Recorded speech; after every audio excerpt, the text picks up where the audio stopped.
Καλημέρα, καλημέρα. Προχωράμε. Το ένα διαμέρισμα σχεδόν έχει τελειώσει.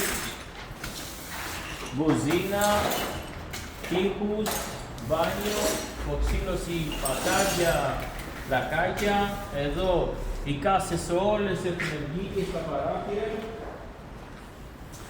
Τελειώσαμε, δόξα τω Θεώ, το ένα διαμέρισμα. Προχωράμε και στο άλλο. Ανοίξαμε θα γίνει δύο διαμέρισμα. Ήτανε δύο, τώρα έχει γίνει ένα μεγάλο.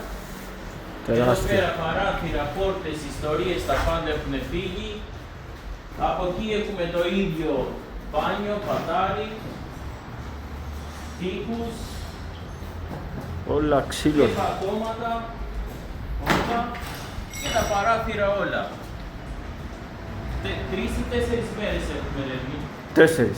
4 μέρες. Για 4 μέρες όλη αυτή η δουλειά. Διαμέρισμα, αποξύλωση, γκρέμισμα, γεμίζαμε σακούλες και κάτω. Βγήκανε 800 σακούλες, παιδιά. Έτσι.